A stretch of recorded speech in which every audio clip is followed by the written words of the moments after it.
Prabhavati was telling me that things are like these are asked in your DM and obviously in the MCH exam.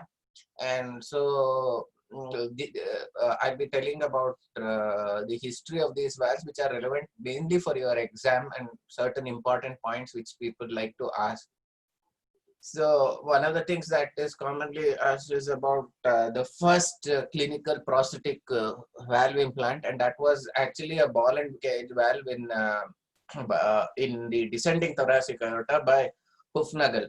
And how did and very commonly this is a common question asked: how did Hufnagel get the idea? And he got the idea by you all have seen this Goli soda bottles, no? And the water, it is basically a one-way valve. So when the fluid and carbon dioxide are filled up, the ball goes up and seals the bottle, and then you press it down, it will vent out and you can drink. So that was actually patented in 1858 by Williams. And so Hufnagel got that idea and he placed it in the descending thoracic aorta of a patient with severe AI.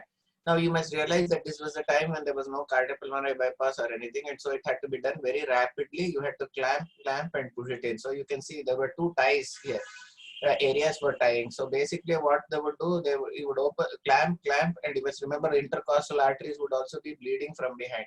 So you would open the aorta, put in the device, and then immediately tie and close off the aorta. So this was literally done in minutes. And this is actually that one such valve, and many people survived after getting this surgery done. The advantage of this is it would reduce the amount of back leak that is out from AR, but it would only do that for the lower half of the body. It was not a total solution. And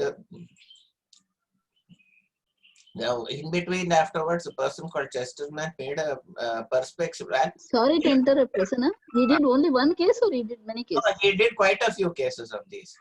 Okay. He actually did it clinically in quite a few cases. Then the other one, first attempt at placing mitral valve was by Chesterman, and he put it, but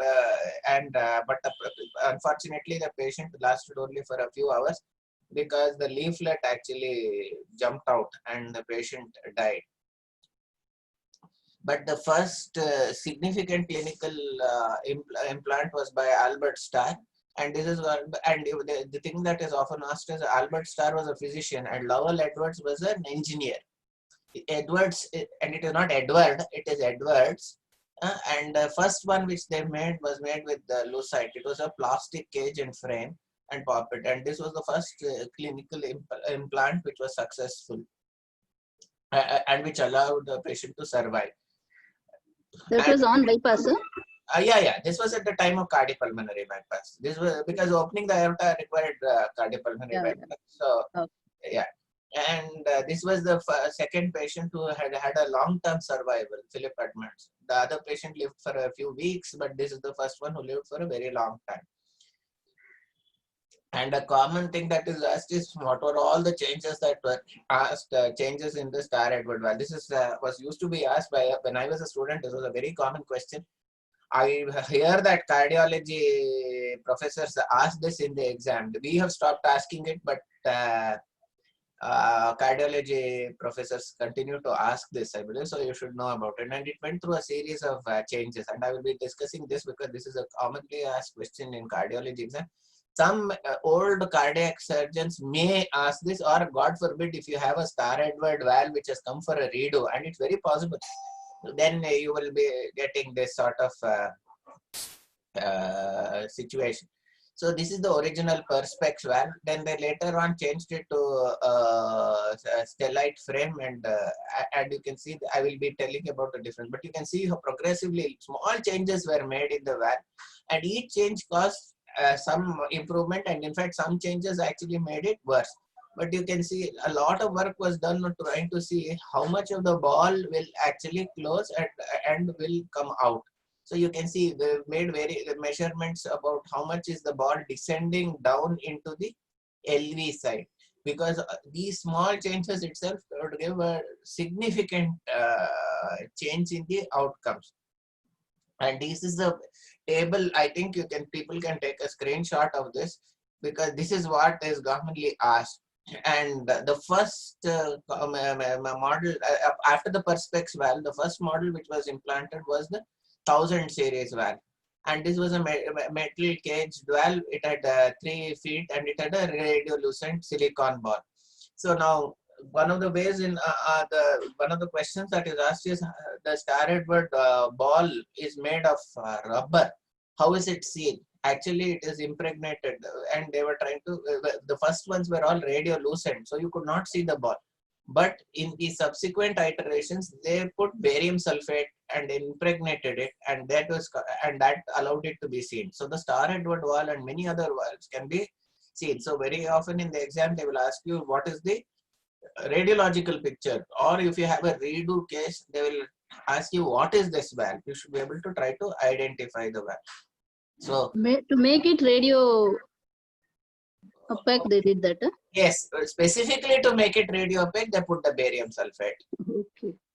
And so it had a shortened cage. It had 3 struts, and then the 1260 model was having some minor modifications, but this was the model. In fact, I have implanted this model. 1260 is the model which was from 1968 onwards. 1260 was the largest implanted valve.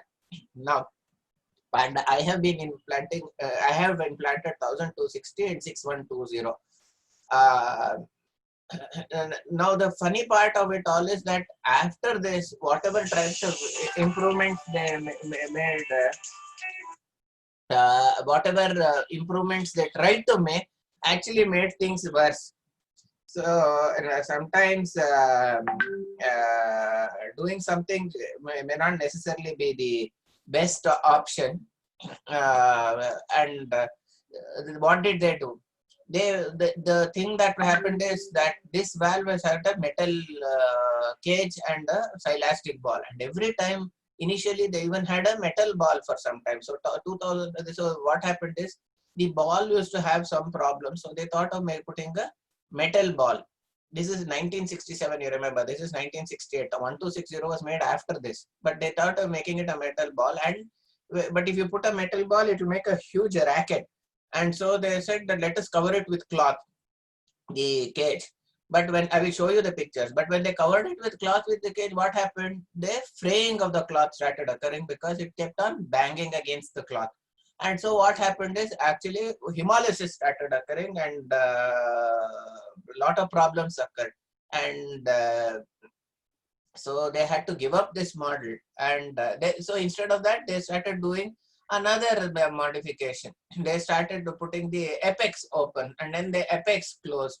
They did lot of changes. Then they tried to only cover the outer part of the cage and leave inside, but then that doesn't solve the problem of the noise. So after all of those iterations, they found that model 1260 was itself better, and the old was gold. Same thing happened in the mitral valve. There was a model 6000 and it had 4-strut silicon valve. Again, like that 6120, they impregnated it with silicon. After this, they tried to make various other modifications. For example, they tried to make it a metal ball, then they covered it with cloth, then they kept the cage open, then they tried to keep the cage closed. They tried to do a lot of things. But ultimately, they found that the model 6120. So you can remember 1260 and 6120 were the ones which were available till, and it was the last till they stopped manufacturing Star Edward valve. This was the model which most of us had implanted, and somewhere in the 90s they stopped manufacturing it, and other valves started getting the racing. So you may find an occasional long-term survivor who may be having this valve, and you never know, sometimes in the exam such a case may come. Or an examiner may have an X-ray and may ask you to comment on the X-ray. So these are the models. This is the 1260 model, and this thing. So now you can see this is the cloth covered model. You can see the cloth covered model, metal ball. And then, but this didn't do well. Then they changed the cloth covered model, rubber ball. But then they tried to remove the inner cloth And they've done a lot of models, but the 1260 and 6120 were the models which are commonly used. Very common question asked is, how do you differentiate aortic from mitral? You see the aortic valve has 3 struts and this has got 4 struts. Common question asked is, why does this have 3 and why does that have 4? Well, one of the ways of implanting the aortic valve was to actually remove the ball. You can actually slip out the ball, you can implant, and then you can push the ball. What will happen is, during implantation of the ball is there, see, this is a high profile process, so it could get in the way. I did not have the habit of removing the ball, but some people did. And I know one person who removed the ball, and the ball is a rubber ball. If you actually see it drops, it will bounce like mad. And actually, once the ball actually, one of my seniors was implanting and it dropped off the table, you can imagine all hell broke out. And I had to autoclave the ball and do all sorts of things. So I normally would never remove the ball, but it was possible to do that. So you must know why there are 3 struts. Remove means what, Prasanna? You can actually, remove means what? You can actually, before implanting, you can remove the ball. You will only have the cage. You implant the valve. Then you push back the ball. Remove the ball for that. Yeah, then you can push back the ball in. See, the gap is here. No, the gap is such that the rubber is, it's rubber. No, it will slightly compress. So you can pop it back in. You cannot do that for this because the gap is too much for this, and you will lose it because the LV will never be accessible. But here, aorta is there. You can pull out the ball and then push back the ball in. Okay, inside of it. Okay. Yeah, You're removing it out. Yeah. No, you implant only the cage and with the swing rim, and then you push back the ball in. That was what was being done. So this one is the changes that were done. I told you, now the SC 1200 stellite cage was streamlined. The Teflon fabric was extended to the valve orifice. See here, you can see it is not extending onto the valve orifice. It was made totally to go into the valve orifice. And then this is very important. This is called as ball variance. This is a question which can be asked. The early silicon rubber ball would tend to absorb lipids and then they would crack over time. The rubber would absorb the cholesterol and it would triglycerides, and it would become brittle. So in 1250 they started making it into a hollow steroid ball, but they did not know, but they were not. Then this was called ball variance. It would balloon up and cut. So they were unable to manage to do it, and they thought, okay, let's make it hollow. Let us make it do various things. But then they went back to 1260 in 1968. What they found that if you heat cure the ball for around many hours, then the heat cured silicone elastomer ball remained stable and ball variance stopped. This was a big problem, and they had to be able to diagnose ball variance by high-speed angiography, I mean fluoroscopy. You had to fluoroscope, capture the frame and see whether there is a crack in the ball, because that would give rise to all sorts of problems, hemolysis and various other issues. Lymphocytes coming down, all those things would happen. So the valve generated, and then see, because the valve was made noisy, I told you they made struts. Then the ball, I told you that when they covered the struts, they found that the damage of the fabric occurred. So they made the track valve. I told you the track valve was like a track covering the cloth track covering the outer portion, but it doesn't actually, it eliminates fabric wear, but again it made the noise come back. So the last model 1260 was the one which the older model, which was done in 1968, was all other models were stopped, and from 1980 onwards 1260 continued to be the model, which is probably the model which all of you will have seen. I have seen the older ones when I was a student. I don't think any survivors would be there from that period of time. Now another question that is commonly asked is, what are the orifices of the valve? And it is beautifully demonstrated in the Star Edward valve. There are geometric orifice, effective orifice, and then effective orifice. Now in the geometric orifice, there are 3 types of orifices, especially for a high profile prosthesis.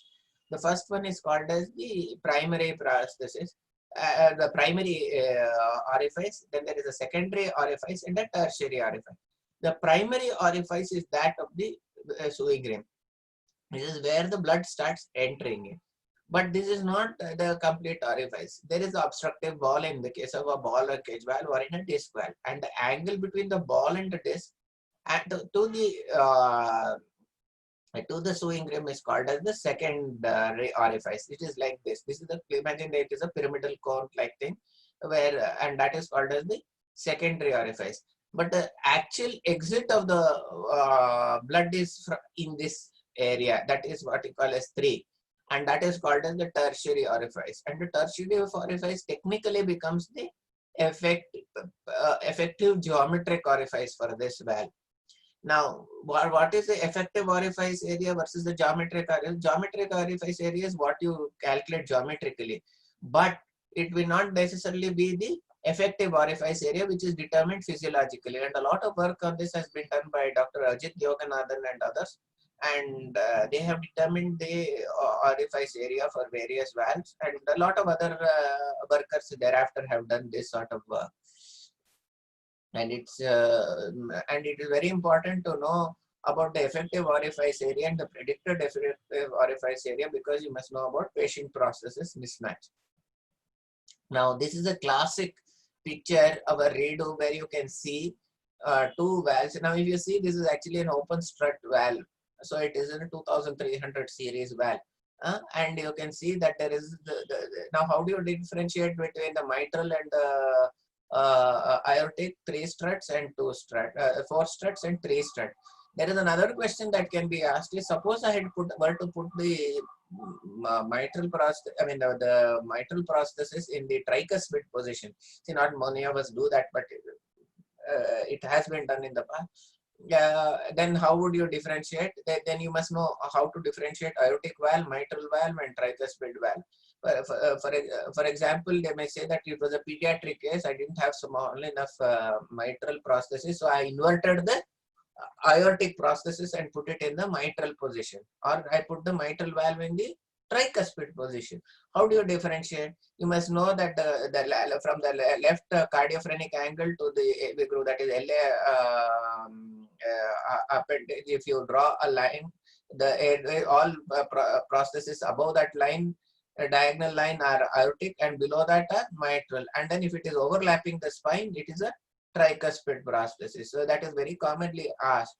Then another thing that we must know is, in all prosthetic valves is how does the valve open and close, because you may have to do fluoroscopy to check whether there is prosthetic valve dysfunction.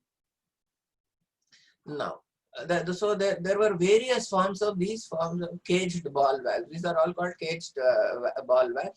And you know that, as I said, Hufnagel was the first one who tried it. Then Harken made the first clinical aortic valve, which was, and then Star Edwards was the commonest valve, and now it is no longer in production. This is the old slide. And there were other valves which were also made, and this is a valve which you should know, McGovern Cromie valve. This was a very peculiar valve, which was a good valve, but it had a very unique way of implantation. It had it was called Cromie Surgitool valve. It was a sutureless valve with mechanical fixation. You can see here a lot of. Can people see the arrow? And, yeah, so you can see these pins which are there. So all you had to do was push in the valve, and then there was a device which you could just turn, and all these pins would come out, and it would stick into the aortic valve, and so in seconds you could implant the valve, and then you could come out. So modern day suture valves you talk of, but this was something which was done in 1962. But it was in the beginning era of cardiac surgery, where you wanted to reduce your CPB time. And actually cardioplegia was not there at that time, so you wanted to do surgery with just fibrillation. So you wanted to get your surgery done quick and out, and as fast as possible. So this could be done in minutes. Became very popular. But then what happened? If you had to remove this valve, or if there was some wrong implantation, you had to have the device to unscrew the device. It is like how you implant ASD device or a VSD device. You must have the thing to unscrew it, otherwise you will not be able to re-screw it back to retrieve it. Right? Similarly, like that, you had to have it. And another problem that occurred later on is that the pins would go into the aortic wall and fibrosis would occur. And then later on, even late explantation was a nightmare, because fibrosis would occur. The surgery tool, even if you got the surgery tool to unlock the valve, it would not unlock, and it could have created a lot of problems. And therefore it these people realize that okay, it's okay, but then redo or repositioning would be a nightmare, and so people stopped using the valve. Another problem is that if the pins went near the conduction system, you could get heart block. All the problems that you are getting with tower were known at that time. Then the other thing, that the swell-off cutter, what they did to increase the effective orifice, they tried to make the ball traverse up and down, and it would give a full flow orifice. And the first pyrolytic carbon ball was used by DeBakey, and it was called a Surgical valve. And the problem was that it would erode the thing. And then Braunwald cutter is Nina Braunwald, is the wife of Eugene Braunwald. And they made what was called as a Braunwald cutter valve, and they implanted a few. But there was a significant strut and fabric wear, and it did not become popular. And the only valve which stood that test of time was the Star Edward valve and the ball and cage valve. Now the questions again, which I would like, which can be asked in the exam, are what is ball variance? Which we decided, I said that it is lipid impregnation, which causes the ball to crack, swell up and crack. Then track valve, I told you, that was a track valve was to try to prevent cloth wear. And then I have told you how to differentiate clinically aortic and mitral valve. You can see clinically and radiologically how to differentiate the valves was asked. So it used to be very commonly asked. Suppose, God forbid, you get a Star Edward prosthesis in the exam, you should be able to differentiate the valve. Remember that the lub that occurs is when it hits the cage, and the dub is when it bounces off from the sewing rim. So you get lub dub dub or dub lub dub sound in the mitral prosthesis. So in the aortic prosthesis, there will be a systolic ejection which goes the lub, and then it comes back and bounces. It's a rubber ball. It bounces and it causes a dub dub.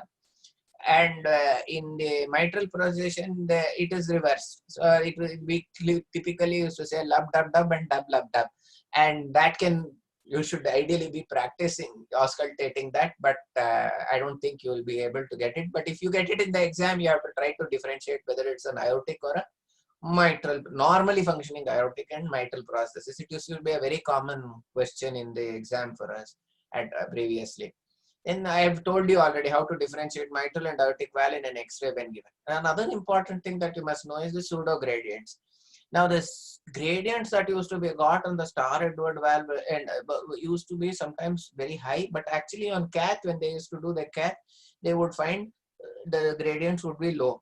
And you must know the explanation for this. In fact, for example, when I was a student, we had a case where the gradient was supposed to be, peak gradient came on echocardiography, peak and mean was some 100 by some, the mean gradient was 100, not the peak gradient. The mean peak gradient was higher. And then what you get worried. And so they did the cath. And I think Dr. Prabhu Kelkar or somebody had done the cath at that time. He was a lecturer at that time. And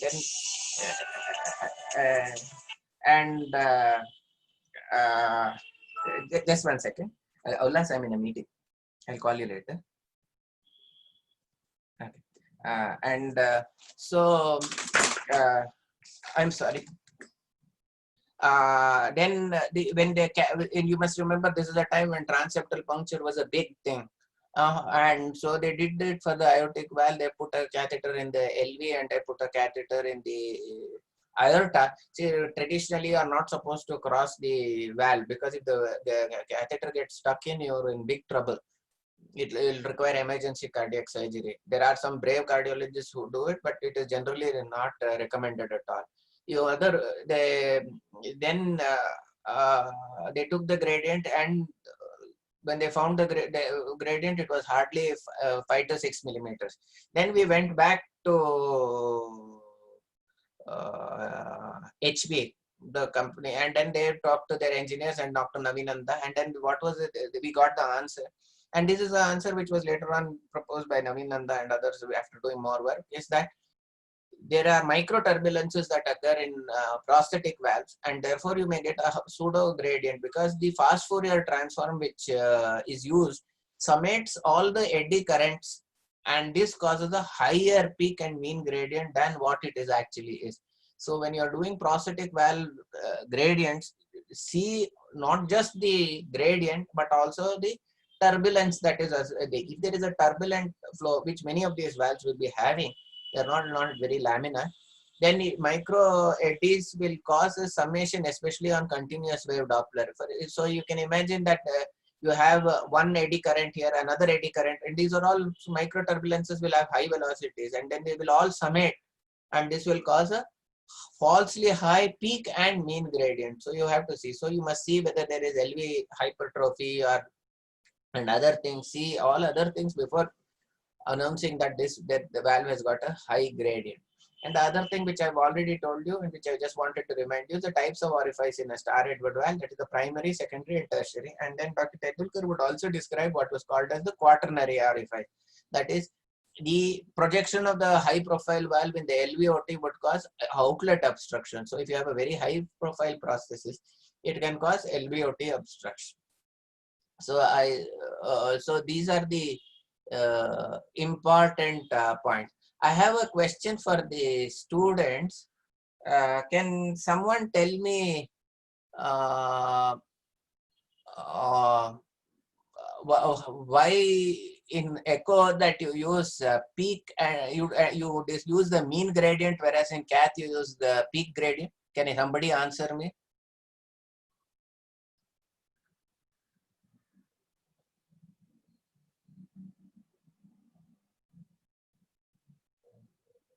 When you determine, for example, in aortic stenosis, in the cath lab, you use peak-to-peak gradient, whereas here you are using mean gradient. Sir, good morning, sir. This is Dimpu here, sir. Yeah. Sir, echo mean gradient will, I mean, if we take the true value of the gradient across the valve, in echo, we are measuring it directly at the orifice, and the mean gradient will more or less correspond to the true gradient. But however, in cath, because we won't be able to measure exactly at the orifice, and we will be measuring it distal to the orifice, the mean gradient would not correspond, and the peak gradient would correspond to. Oh no! I have kept two catheters simultaneously. Sir, but we won't be able to measure it at the orifice, no, sir? No. I gradient what at the orifice? I'll have one before you go. Oh, you mean to say that when I'm putting a continuous wave Doppler, I'm taking it across the whole length? Yeah, but we'll get the maximum gradient. No. Anyone else knows? The maximum gradient would be at the orifice, even though we take the whole line. Always gradients are to be what at the not. That is not the correct reasoning. Anyone else knows the reason?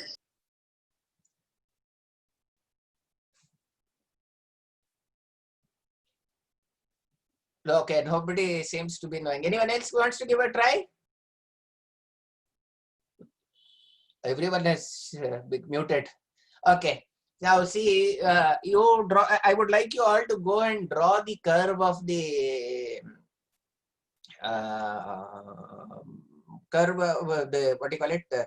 Cardiac cath curves of the hemodynamic tracing of AS, and find out where the peak LV pressure is and peak aortic pressure is. Are they at the same time? Can someone answer me whether the peak? I think sir is talking about peak to peak and peak instantaneous. Yeah. I am asking them that only. Varun. They have not yet got the LV peak gradient occurs earlier than the aortic peak. So now when you try to put your continuous wave Doppler, what happens? What type of gradient are you taking? We'll be measuring peak instantaneous gradient. So there is an instantaneous gradient which does not, but if you take the peak instantaneous gradient, already the peak LV gradient has crossed over. crossed over. Therefore, that is why, and then so they found out that if you actually measure both of them, this is the reasoning why you use peak to peak in there, because peaks are not at the same time, but I can determine the difference of the two in the cath lab. So please don't forget that cath lab measurements are the gold standard. If you have normal cardiac output, the cath lab gradient is the gold standard. And what they did is that they found that there was a discordance, and because the instantaneous gradient is not equal to the peak to peak gradient, and then they found that the mean gradient corresponds to the gradient on cath. Okay. And today, what are the other ways in which you can find these gradients apart from cath? Anyone wants to give a try today in 2020 in our hospital? Any other way?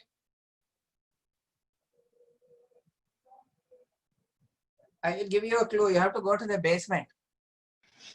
MRI, sir. MRI. So you can use MRI. Okay. And what is the use of in MRI, especially when you are having low ejection fraction and you are having issues, you can use the MRI can give you additional information other than just the cath gradient. Okay. So be aware of these things, and now that you have an MRI in your hospital, you must be able to discuss these things and also be able to interpret various things, because unfortunately, see, I'll tell you, MRI is not like echo or this thing. Every sequence has got some different thing going on, so you would have to discuss with the MRI radiologist, because what pulse sequence is used can determine so many things. But be aware of these things, because they can ask you, and they can give you an MRI picture and ask you to interpret certain things. Though everything cannot be just interpreted. And another thing that is there is, I would not mind giving an MRI report to people and ask, how would you interpret these things? What is the concern of prosthetic valves? If I were to ask you, what are the concerns of doing an MRI in prosthetic valves? Does anyone know?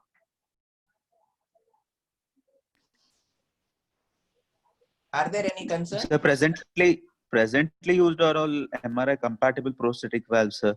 Up to 2008. No, not 2000.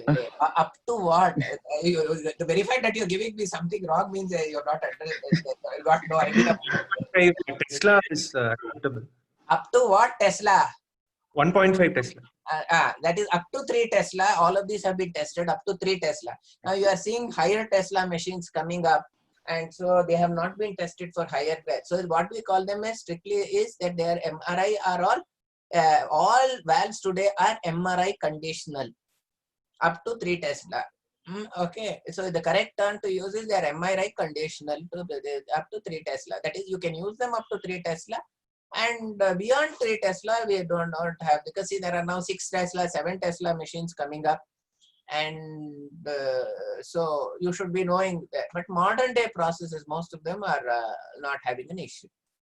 Now we will go further to the disc valves. That there were 2 types of disc valves. One was the non-tilting disc and the other was tilting disc valve. To be honest, I have not used a non-tilting disc valve. All of these were being used before I entered cardiac surgery.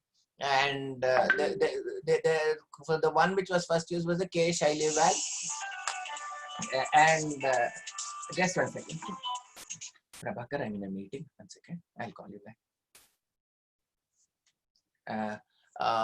The K. Shiley valve, and then there was Beale valve. All of these you should remember. None of them were used. What was the thing is that all of them were moving up and down, and you can imagine that it is a plate which is closing the dabba, and they were used, but all of them were.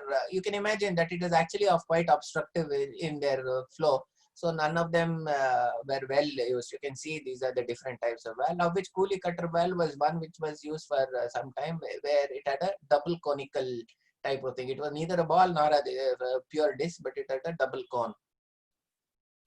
But afterwards, what happened is that we have the tilting disc valve games. And the first one, which was this, is Bjork Shaili. Now it's not Jork.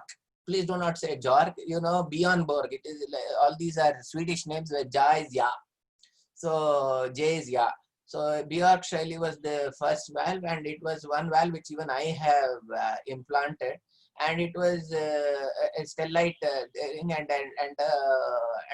Delrin ring and stellite frame. And it was an excellent valve, and it was being used. Then afterwards, what happened is they tried to modify. See, this is the problem.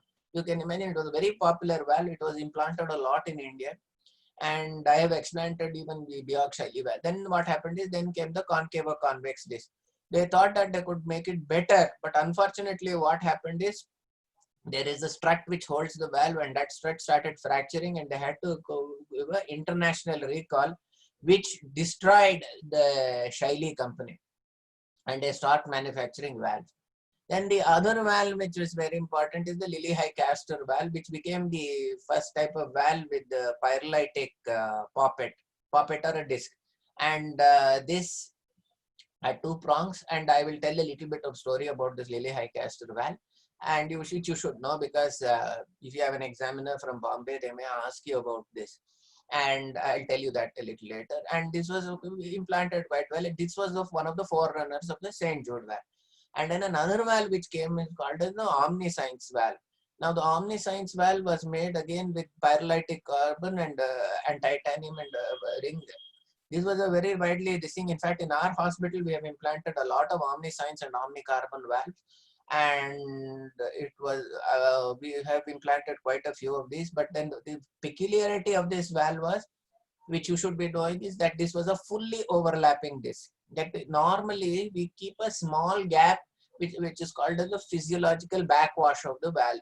Now this physiological rigor or backwash is kept to prevent clots from forming, and Omniscience did not have that. And unfortunately, we found that Omniscience had a lot of issues in the long term, and it was removed from the market. And one of the causes is probably because it was a fully overlapping disc. So we need to have a, so many people report grade 1 AR prosthetic valve, grade 1 AR. No, it is the physiological backwash which you should be able to estimate. If it is more than the expected leak for that particular valve, then you start calling it pathological. So it's actually not correct to call it as grade 1 valvar leak.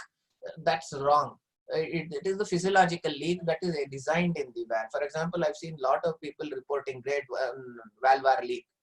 That's not the thing. That's the physiological leak. It's better be there. If it is not there, if there's something wrong with that valve, there is a clot or something is preventing the valve from having the physiological leak. There may be a thrombus in that hinge region, or something is going wrong if you don't find that leak.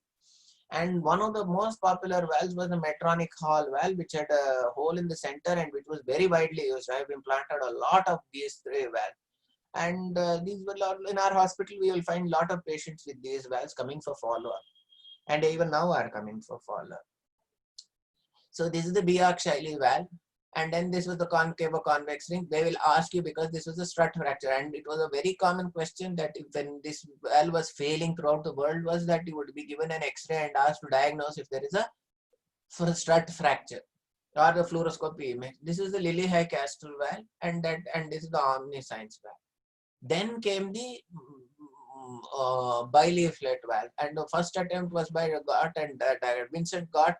Incidentally, Vincent Gott was the teacher of our Veliadan, Sri Chitra Veliadan.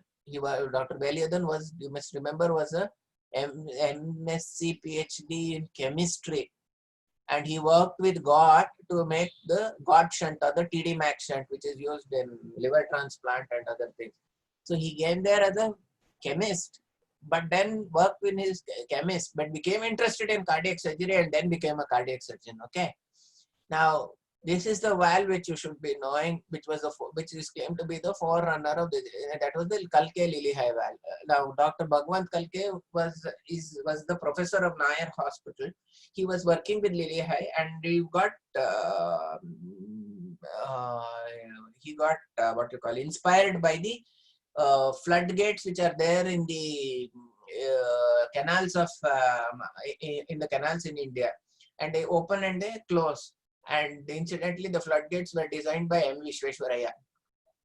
So these floodgates were like this, and they would open and they close when they were, and these gates, when the level goes above a particular value, the floodgates would automatically open and then they would automatically close when the levels fall.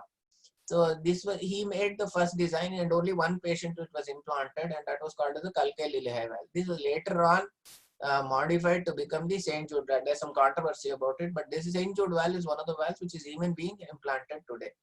And then there was this Mr. Jack Bokros. Now you see this valve was made with pyrolytic carbon. Now pyrolytic carbon is made from the nuclear reactors. It was a closely guarded secret how to produce it for many decades. And this Mr. Bokros was the one who did it. Later on, he went and developed another valve which is called as the Carbometics valve, which has become now the Onyx valve. And then the Onyx. Okay. Now, so this is the Gott Daggett valve, this is the Lilihai Castor valve, this is the St. Jude medical valve and the Carbometics valve, and now they have the Onyx valve.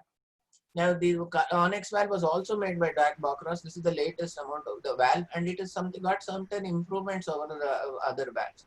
And see the traditional valve, this is the hinge where the valve moves, but then the Onyx valve, it has been designed in such a manner that there is always flushing of the pivot.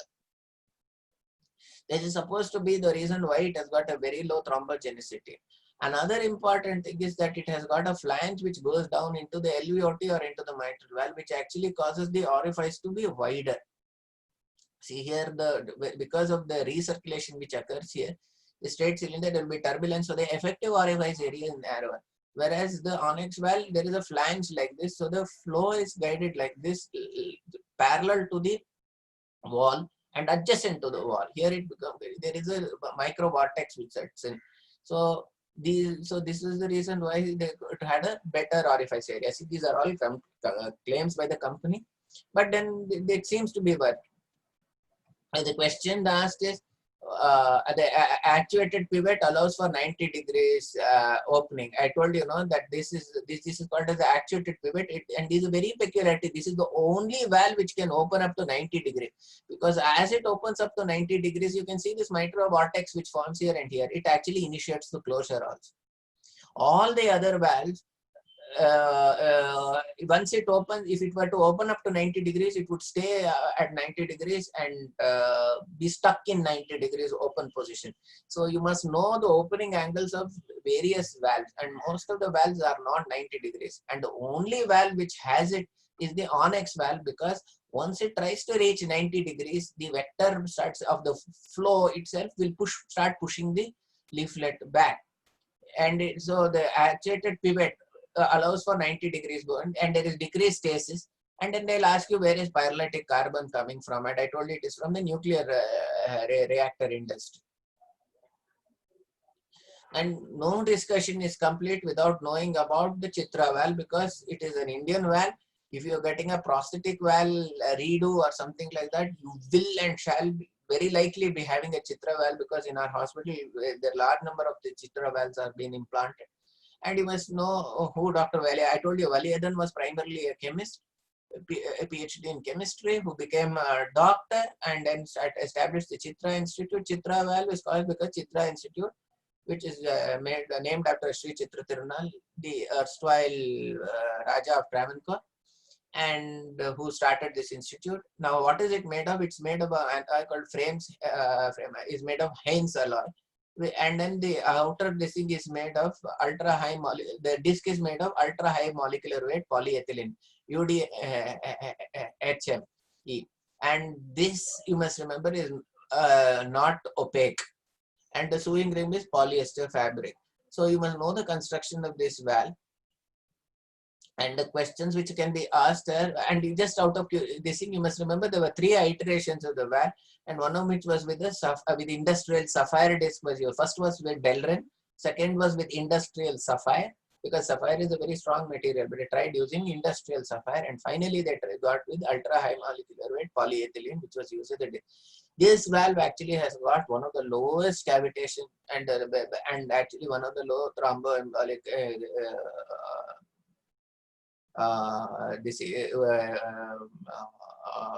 events of the many valves. So now the questions asked, what are the radiolucency of various valves? You must know why they are radiolucent, typically because of barium impregnation. Say Chitra is radio opaque. You must know the opening and closing angles of various valves. I would like you to know the opening and closing angles of Chitra valve. You can know about Onyx valve, and then you can know about Medtronic Hall valve and Star Edward valve. So those are the, and now today you will be getting basically Medtronic, I mean the Star Edward, not Star Edward, sorry. St. Jude and Onyx and Chitra. And I told you how is the ball. I've asked you this question. Now Delrin was abandoned. Now Delrin was one of the discs. Delrin was used for making these discs. It was abandoned because it was fracturing. And then they will ask you about Biot-Shiley monostrut valve failure, because why was the concavo-convex disc, when it was introduced, there was a strut fracture and this caused catastrophic embolization of the disc. And another thing that can be asked is what is called a silicon coating failure. Now, there were St. Jude actually wanted to reduce the incidence of endocarditis, so they thought that they could impregnate silver on the one modification of silver, which was called a silicone, on the coating of the sewing ring. And I thought that this will be antimicrobial in nature. But what actually started happening is the silicone was toxic to the annulus and started necrosing the annulus and causing progressive paravalvular leak, late paravalvular leak. It would you would have implanted the valve, but somewhere around 3, 4, 6 months it would start forming paravalvular leak, which would keep increasing and increasing, necessitating redo surgery, and this was recalled. And as I said, geometric orifice versus effective orifice of all these valves should be known, and you must be able to when you are doing the echo of these patients, strictly speaking, you should be giving the value which will give a predicted effective orifice area more than 0.8 centimeter per meter squared, which is described by Peberot as the lower value for severe patient prosthesis mismatch. Okay. So now I've asked. Now these were the issues in interrogation which you should have discussed. Most of these gradients, especially in valves like Star Edward. I told you about the micro vortices and giving false gradient due to summation of the eddy vortices. Then what is the physiological leak in the valve? Why is there the leak? I told you, this is because the backwash will prevent thrombosis. Then I told estimation of patient prosthetic mismatch. You should know what is patient prosthetic mismatch, Peberot's definition of mild, moderate, and severe patient prosthetic mismatch, and how to evaluate a patient with patient prosthetic. Remember that if a patient has patient prosthesis mismatch, there must be LV regression, and in the case of mitral valve, residual LA hypertension. Though that whether there is patient prosthesis mismatch in the mitral position is a big controversy. Then you must know about evaluation of pannus and thrombus, and the echo density is more in a pannus compared to thrombus, the duration and other things. And the discussion will go into management of valve thrombosis and estimation of of gradients. And then another important thing that can be asked is the TE evaluation, especially for intra-op issues like paravalvular leak and perioperatively also you should be able to estimate paravalvular leak. Now I got a question for the student. I call you into the OT and ask you to do a perioperative TE. Now all of you will later on will become consultants. In many places the cardiologist has to come in if they don't have a qualified TE certified cardiac anesthesiologist, or even sometimes if they are in doubt they will call the cardiologist. Now how will you decide that a leak on table is significant or not significant? Can someone answer that?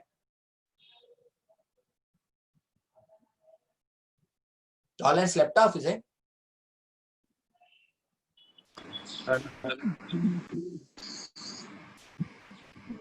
I call you into the OT and ask you, see, I anesthesiologist, and I say there is a leak. Determine that this leak can be left or this leak is paravalvular leak. There is a leak.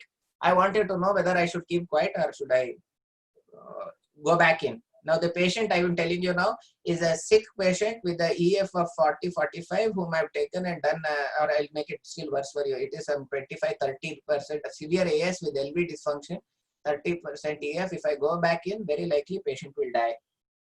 Now you have to tell me whether I have to go back in or not. Sir, Jiva, yes, sir. No, Jiva, let the cardiologist say, because you know it, I know it. Because you see it, I want the cardiology PG, because they are the ones who are supposed to give us the. And please remember, you make a mistake, patient is going to die. Hello, sir. Good morning, sir. Sir Dimpu, yes, sir. Sir, you're asking the TE, like on TE, how do we say if it's a severe paravalvular? The patient is on table, paravalvular leak suspicion is there. You have to tell me this paravalvular leak requires no intervention or requires intervention. Sir, if we'll see starting with the qualitative parameters, we'll see if it's an MR. I would see if the like color signal, if it's a dense jet, and if it's multiple jets. I will tell you, when you come off bypass after every valve replacement, this is the importance of coming into the OT and seeing. After this, there will be multiple jets.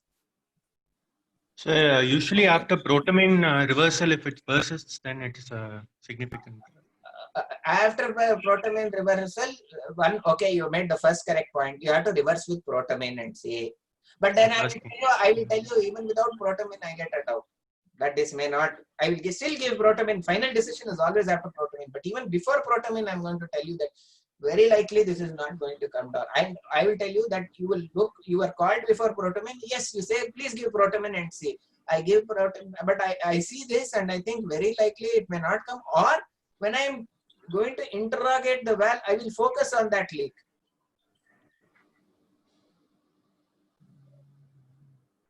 Why do you want to give with the protamine and C? The answer is there actually. Why do you want to give protamine and C? So usually post valve implantation, there'll be some minor leaks which usually reverse with protamine. Yeah, how much are the size of this leak? I'm not sure, sir. I'm not sure. Anyone knows? Jiva can open his mouth now. Sir, a defect of up to 3 mm can be left. Yeah, so even a persistent leak, even after protamine, if it is 3 mm, it can be left because over a period of time, it will clot off. If there is a residual leak more than 4 mm, so if you find large leaks 4, 5, 6 mm before protamine, you will think, oh, this is very likely not going to settle.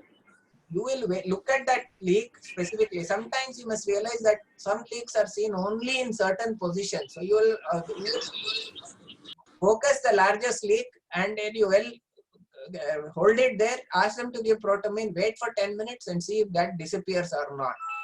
And that leak which persists after that, which is more than 4 millimeters, 3, 4 or more millimeters are the ones. Even if you may find it at 3 millimeters, it will just keep quiet and they will clot over the next few days. You might see in the post operative echo, you will not find the leak. That is why actually I feel that many of you boys who do the post-op echo should actually see the intra-op T. Then, okay. Sir, are we talking about the vena contractor, sir, when you say the defect, or is it? Yes, the vena contractor. You have to see the vena contractor and you have to measure the vena contractor. If the vena contractor is more than 4 or more millimeters, that leak is a significant leak after protamine. So, but you said that there would be multiple jets, no, sir? Like, then how do we? That is why I asked you. There will be multiple jets. That's why I said you have to focus on. See, when you give protamine, you may have 10, 15 jets. When you give protamine, it may come down to 3, 4 jets. Now you see each of these jets and see whether they're small, large. And if it is more than 4 mm, oh, there is more than 4 mm, this is not going to settle down. And then you have to image where exactly the position of that leak is so that the surgeon can, you have to tell it at 6 o'clock, 7 o'clock, 8 o'clock at this and give anatomical area. So because it's very difficult for the surgeon. See, no surgeon will want to create a paravalvular leak. But if he finds that it has got, then you have to tell exactly where. Because there are, round the clock he has to be told exactly which point. Okay. In fact, today if you have 3D echo, you can actually show the surgeon and say you have to take one extra bite here. or the suture has cut through here through the tissue, something like that. Okay, see, remember that why paravalvular leaks occur? Because the porosity of the tissues of the sewing rim is there, that causes one set of leak. Then the gaps between the sutures and suture cutting through. All of these can be the leaks.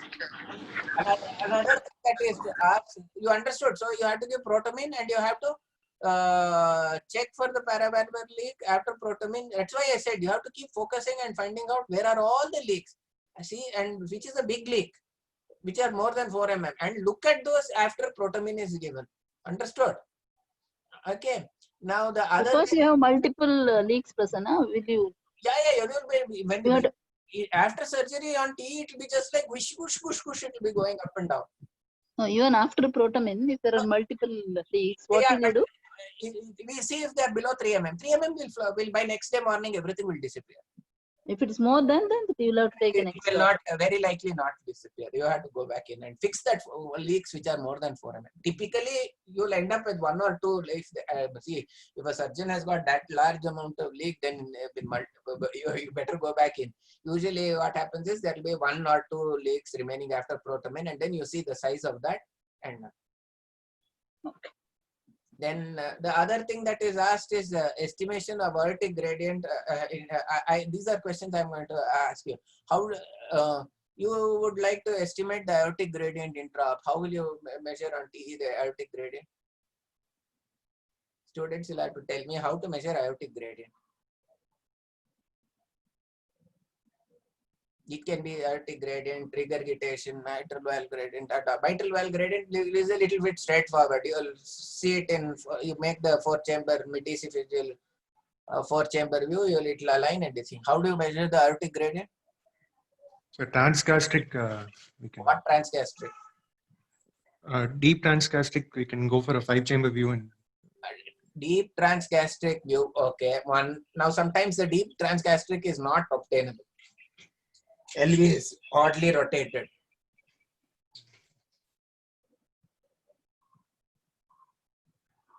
You're telling the deep transgastric where you go in deep and you flex it and you get the long axis of the thing. Then Yes. Any other view?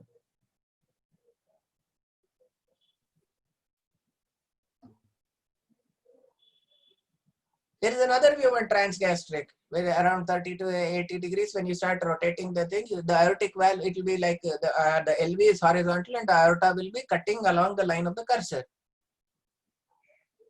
And Okay. so there are 2 views where you can use. Sometimes the deep transgastric does not align.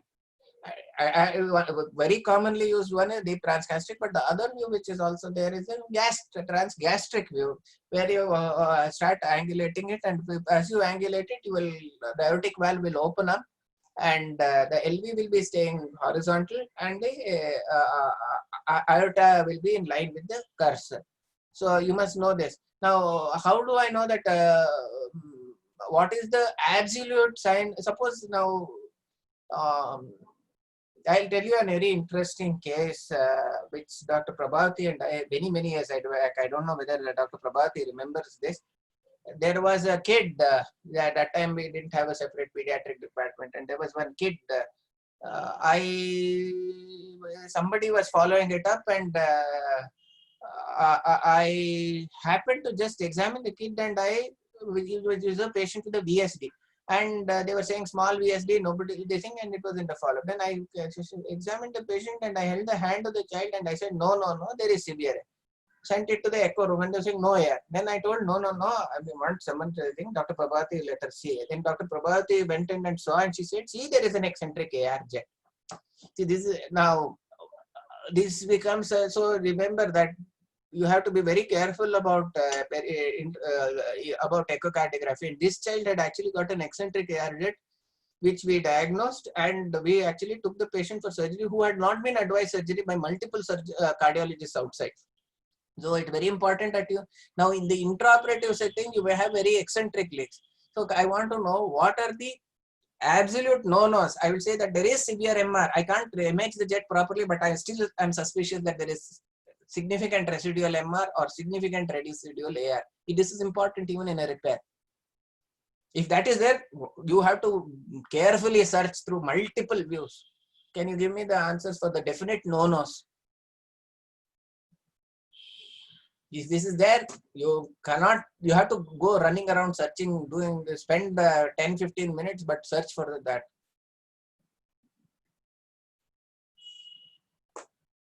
Does anyone know? Absolute sign of incontrovertible sign of severe AR on T. If it is there, it is severe.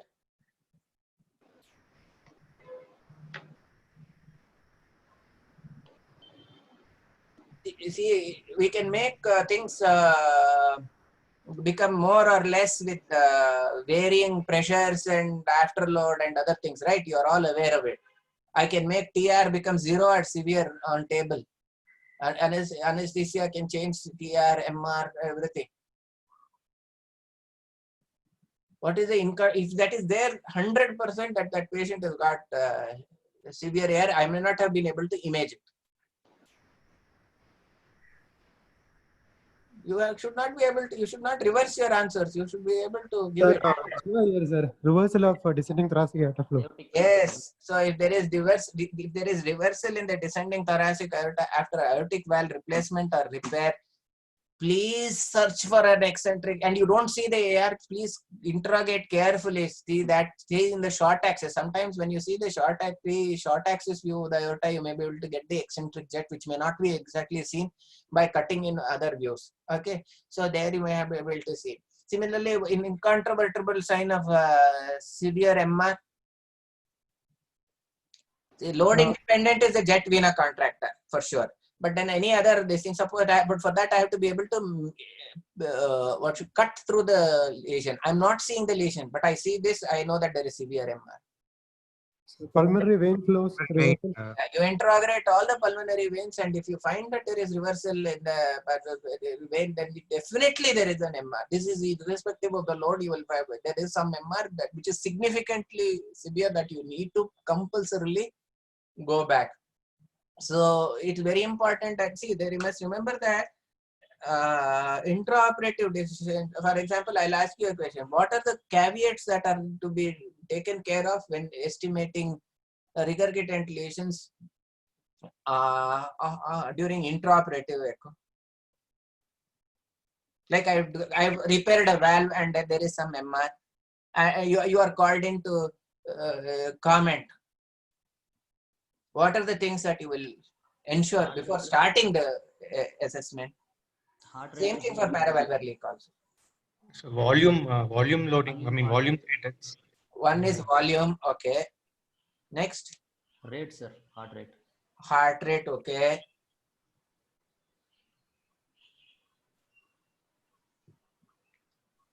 Anything else?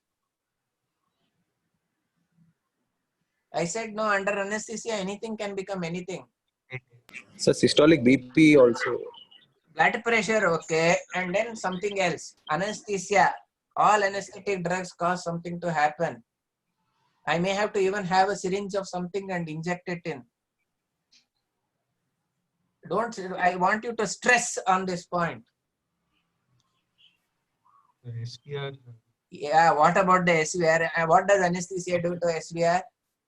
Reduces it. And what is the effect of CPB on SVR? Reduces. It may go up or it may come down. There may be very severe afterload or there may be very low afterload. There can be vasoplegic. So you can have a look at the aortic curve and see if there is a wide pulse pressure. It may be, or provided it is filled, you have to assume both of them are possible. So you can give a bolus of noradrenaline or phenylephrine, but do not give adrenaline or dopamine. Why? Tachycardia will occur, and tachycardia will vitiate the thing. Now remember, another clue for a practical clue is if you are having tachycardia, if it is sinus tachycardia, then think that there may be significant MR. Okay, because the way the body compensates is when the stroke volume is less is by tachycardia. So very often this has happened to me. I have had a patient who I had repaired the valve, everything looked fine, everything. Then suddenly, while we were closing, suddenly the heart rate from 80 went up to 120, 130. So I said immediately, I asked them to do the TE again. They had removed the TE probe. I said, nothing doing, put back the TE probe in. And when we took the TE probe, what had happened? The ring had dehisced.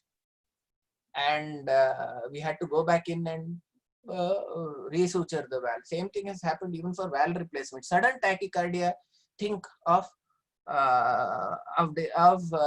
new onset leaks. Okay, then what we were just discussing something. So you have to have adequate volume. You could have adequate filling and the lowest possible inotropes, especially those which have got chronotropy and are to be reduced. And then you measure with adequate afterload. When all these three things, so typically never assess it with a pressure less than 90 in an adult. Okay, you have to have a pressure above 90 and drive it up. Same thing for ischemic MR. And one of the most, actually I say one of the stupidest thing is estimating ischemic MR on table. Many people say, oh, we'll assess on table and then we will decide. No, if you want to do something for ischemic MR, it should have been done pre-operatively. You have to take the decision, not intraop, where all the I can make anything become anything with ischemic MR. I have got we have got patients who have got zero MR on anesthesia but have severe MR of when awake. So all those things have to be taken into account. If you want to do phenylephrine challenge in a patient with the ischemic MR, how are you going to do it? To check whether the ischemic MR is there, if you want to do a phenylephrine challenge, what are the things that you have to keep ready?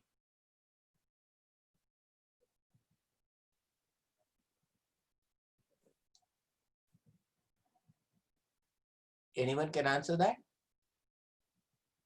You have a doubt with the MR. I don't think our students know it.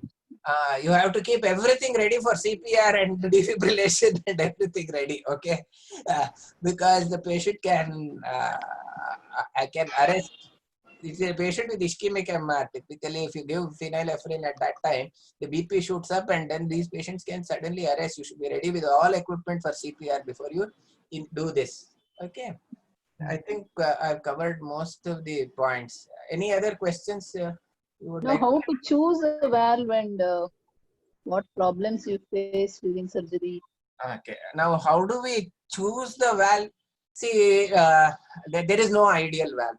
Now, if you have a patient who is having low life expectancy or has got a definite contraindication for anticoagulation or is elderly, we would choose a bioprosthetic valve. But if he is young and if he is got and is not planning pregnancy and is not and is well educated, able to take anticoagulation, the choice would be would be a metallic prosthesis. I mean, our current metallic prosthesis valve. Now, choice is actually between the patient and the treating physicians. 70-year-old man, we would try to choose a bioprosthesis because he would not require anticoagulation. You tell something about bioprosthetic valves, no? I didn't take because this itself was going to take more than an hour. I didn't do bioprosthesis. But bioprosthesis, probably shall we do it as a separate thing? I don't know whether. Okay, they may not. Okay, anyway, for bioprosthesis, what are the indications for bioprosthesis is basically when you want to avoid anticoagulation, but you have to match it against degeneration. For example, you have a patient with renal failure who is end-stage renal disease.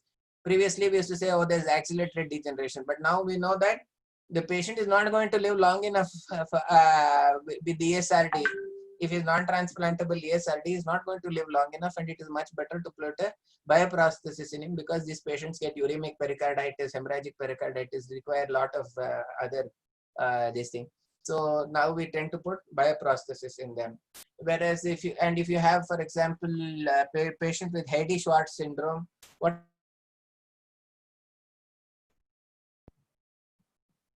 any of the students know what Heidi-Schwartz syndrome is?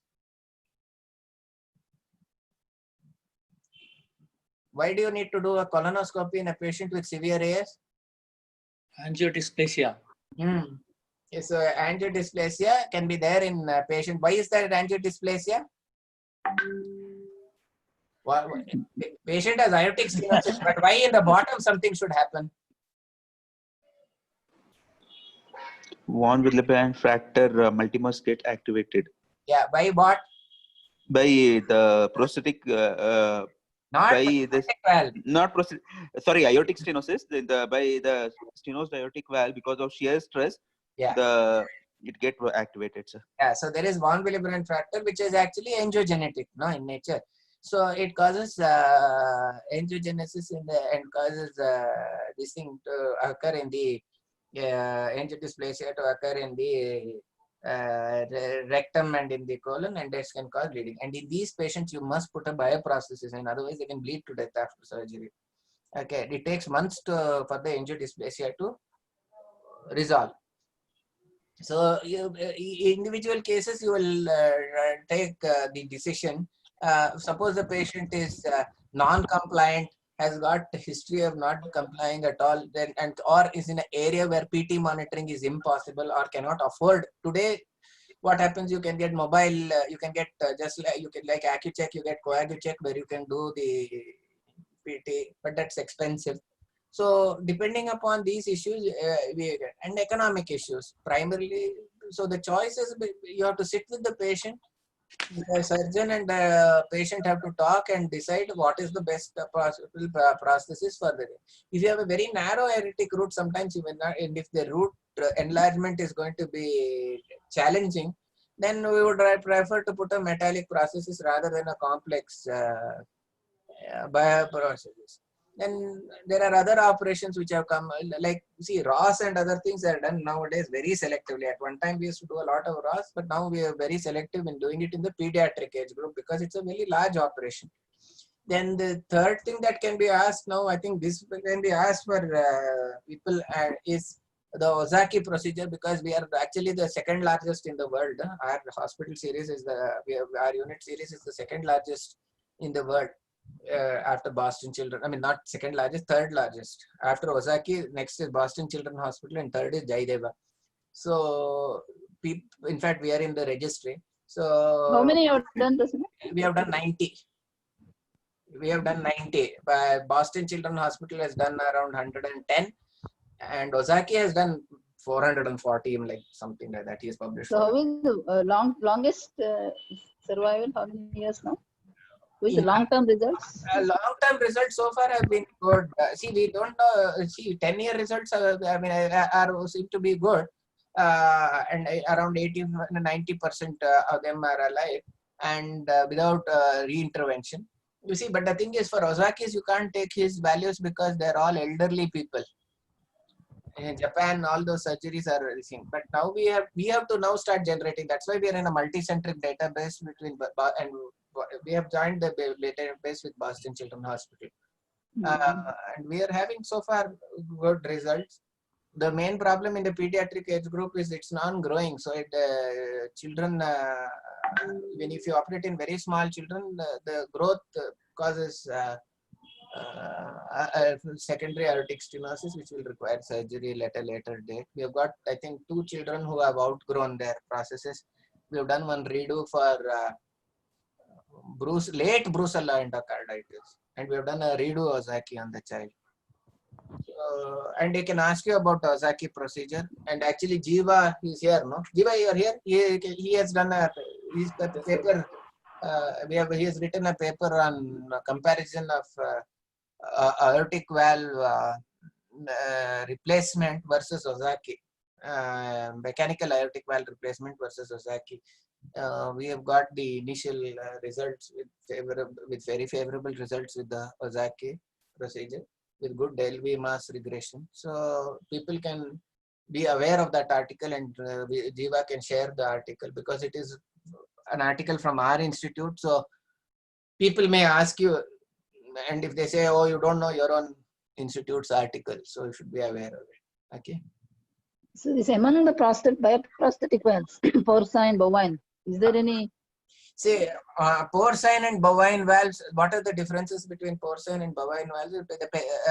See,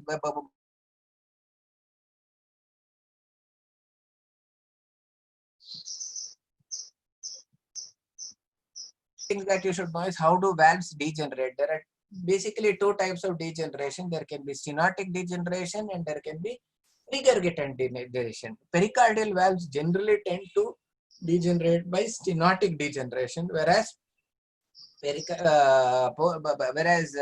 native pericardial leaflet valves, that is typically porcine leaflets, degenerate by tearing in the mid third of the outer third of the inner third of the leaflet and at the hinge point of the leaflet, causing regurgitation, and this can at times be catastrophic regurgitation can occur. So that is one of the two differences. There were some studies saying that pericardial valves are better, but now that is being challenged, and that now the results are saying that both of them have got equal longevity, and the longevity is determined by the host factors more than anything else. High calcium turnover states are associated with rapid degeneration, and so that is the common. So young people, is there any way to prevent degeneration?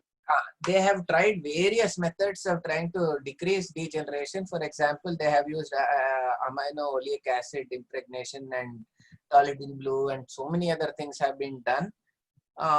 The other thing that is there is that can be asked is what is called as fixation of valves. Now, previously they used to have high pressure fixation, and today what we use is what is called as zero pressure fixation. Now, zero pressure fixation will preserve the crimp. Normally, collagen is like a spring, and if you fix it in a stretched position, the crimp is lost. So now the valve leaflet, when it moves, it is like a spring. Now, if you straighten out the spring, it will fracture. So the concept was zero pressure fixation. Now, zero pressure fixation doesn't mean that it is at zero pressure, but what happens is equal pressure is put on both the LV side and the aortic side to make it stay at effective zero pressure. So that actually is asked more for the surgery PGs, but zero pressure fixation decreases the degeneration of valve. All modern day valves are zero pressure fixed. Then various drugs like amino oleic acid and toluidine blue.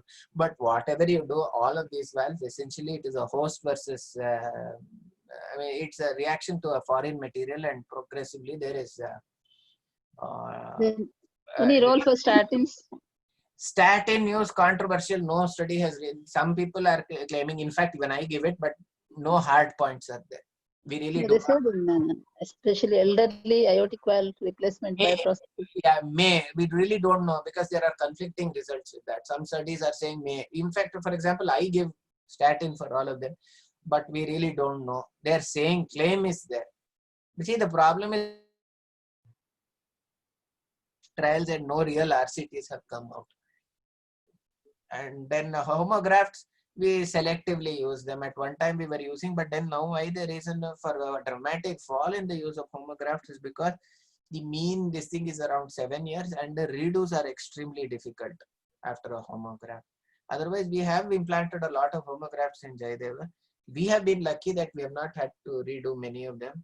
And I think you must remember that Nagaraj Murthy has published in from our hospital a paper of salvage of a Biobental which has been done. You can ask Dr. Nagaraj Murthy, where the patient developed leaks after many years on the suture line due to degeneration, and he has closed the leaks, and the patient has done. We sat together, discussed, and we closed those leaks, and the valve was okay, but the attachment site of at the sewing rim, not sewing rim, at the annulus, one at the annulus and one at the distal end had started leaking, and we were able to close those leaks with the device and be able to salvage. And it was after 7 or 8 years after the device was implanted.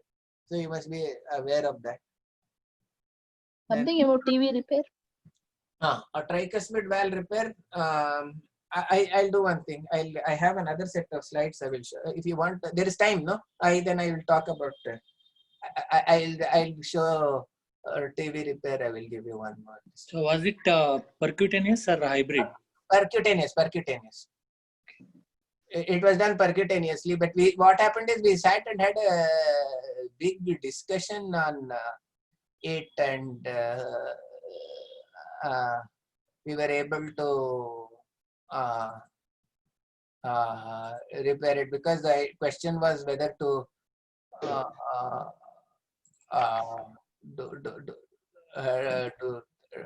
whether we had to go back in and show.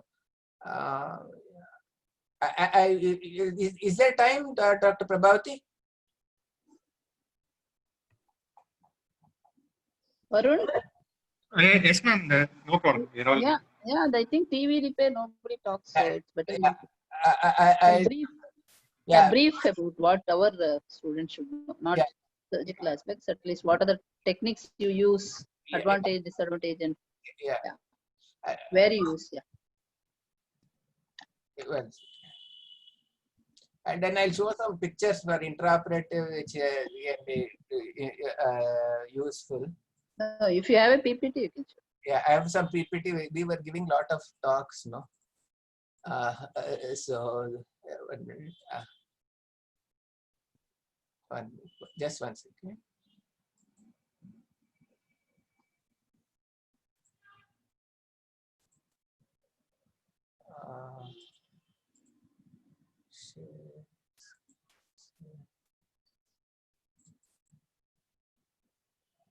Are you able to? Sorry, I think I gave the wrong. Is it tricuspid valve repair approach tips and tricks are seen? Am I sure? Yes, sir. Yes, it is seen. Tricuspid valve repair approach tips and tricks, is it? Yes. visible. Yeah. See, now all of you must know the Colombo criteria. One thing I want to tell you is, I don't know whether Dr. H.K. Chopra comes as examiner, I don't know, but please remember that Colombo's work was done by H.K. Chopra. So if he comes as an I don't know whether he comes as an examiner, but if he comes, this is to be known that the work of Colombo was done by Dr. H.K. Chopra, and that we all now tend to follow this 21 mm per meter square in the absence of TR. In the presence of moderate or severe TR, it has to be fixed, is what we say. And then these are all technical steps which I don't think are improved. And you can see here, this is tenting of the valve, which is a very complex problem with severe RV dysfunction, or with the patients with a very dilated RV, when this is all surgical technique. And things that so we tend to fix, we are very aggressive nowadays about fixing the tricuspid valve, because late onset TR due to midventricular dilatation of the mitral valve occurs, and this can cause, that's why you will see if you do not do the tricuspid valve surgery in the first go, you will have secondary TR which has got a very high mortality. So that's why we prefer to follow the Colombo criteria. So if it is 21 mm per meter squared, in the absence of TR, we will fix the tricuspid valve. How we will fix it by different methods. We can, for example, in my unit, we may use, if it is a very large annulus, we will put a ring. Otherwise, we will do a case annuloplasty. Today, many people don't do de Vegas because de Vegas has got a high failure rate. Still, there are a lot of surgeons who do de Vegas annuloplasty, which is a suture annuloplasty around the posterior and anterior leaflet. Whereas bicuspidization of the tricuspid valve is what is done in case annuloplasty. And then what are the work which we have done in some Clover technique is there? I will show that if possible. In inoperable valves, sometimes you can do what is, this is a Clover technique. See, this is a small baby. You can see how small it is. If this is the cannula, you can see the tricuspid valve is the same. We have opposed the three valves, and it has become what is called as a clover leaf repair. It looks like a clover leaf, no? All the three valves. So just like Alfieri sticks for the central leaf, you will combine the tips of the anterior this is the anterior leaflet, this is the posterior leaflet, and this is the septal leaflet. You can see. So you join all the three leaflets, and this is what I do for small kids where we cannot place a ring. So we just place sutures on the edge, at the commissures to prevent commissural dilatation, and we put a clover leaf repair. Then this 21 millimeter is only in rheumatic heart no, disease, is it? it is in all, not rheumatic. In fact, it was not studied for rheumatic primarily. It was done in Europe by Colombo and all. So it is for, even in degenerative, rheumatic, any of these valves, if it is more than 21. Even ASD? Yeah. Even in ASD, we are doing it if it is very large. But in ASD, the threshold is 40. See, what happens is 21 mm per meter squared. And another thing is 45 mm, if it is definitely above 45 mm on 4-chamber. The problem is if you use 45 mm in Indian population, you will hardly get a patient to it with above 45, because then that will be end stage RV disease, because our patient's body surface area is not that big. That's why we use the per meter squared value. And if it is TSTR, definitely we have to intervene. CTPH? CTPH, we don't do anything. Actually, what I do is I put a D-Vega because it is useless. The only reason why I put a D-Vega is that immediately peri-op, the TR may be there, which, see, we can't put patients on ECMO and other things. So we don't want to have any TR, so because the RV dysfunction, we just want it to be pumping forward. But in the largest experience by Jamison in San Diego, he does nothing because all the TR will settle down within a week. But for them, they have access to ECMO and other things if there is some RV dysfunction, or because secondary RV dysfunction can occur if reperfusion injury or anything occurs. So because the PA pressure may shoot up at that time, but we don't have easy access to all that. That's why I fix the tricuspid valve with a D-Vega. Not really required, but we do it just for safety's sake. So here you can see the. You can ask any questions. Oh yeah, how do normotensive and hypertensive TR patients behave, sir? I will give you that. So we have done a study which we had actually shown. This is not. This was probably done. This was a paper which we did in World Congress of Cardiothoracic Surgery, and this is something which this is one of our papers on intraoperative perfusion with nitroglycerin. You can take the paper from me, and we have done it in patients who have got severe patients with the hepatic dysfunction. And we have shown that it has got this. But this is a study which we have done, by which we are following. Unfortunately, we have not published it, but we have presented it in World Congress of Cardiothoracic Surgery. And we had done around 456 patients with severe TR and RVS dysfunction with TAPC less than 14. And we divided them into two groups: those who had a PA pressure, systolic pressure more than 50 and less than 50. And this was the distribution. And if you see here, that mortality, we had 100% mortality in those who had a TAPC less than or equal to 10 and PA pressure less than 50. Whereas the above 50, whatever may be the TAPC, 3 out of the remaining survived, but 9 out of 9 died in this thing. So if we do not offer surgery for patients who are normotensive TR with low TAPC, probably those patients, either the PA is not able to generate RV so bad that it cannot generate the PA pressure, or the RV is dysfunctional with the low PA pressure. But if it is less than 10 with low PA pressure, 100% mortality was there. So we have stopped offering surgery. These patients should probably go for an RVAD or a transplant. So that was our study. Then another study which may be useful for you is that we found that if the LVID D or S, if the Z score is more than +7, we had 100% mortality in hospital or by 1 year. This was by one of our PGs, Varun. And we had done this study where we analyzed the mortality of our cases, and we found that when we do patients with a Z-score of more than +7, they all die. So we are not offering surgery if the Z-score is more than +7. They may even, with great difficulty, you may pull them out of surgery, but they will die within a year. And this is another ongoing study. We'll have to, we are not yet this thing, where we have shown that RV fibrosis actually predates. You can see RV fibrosis is there in all the cases, whereas LV fibrosis you can see in this patient and this patient. These are the ones who died.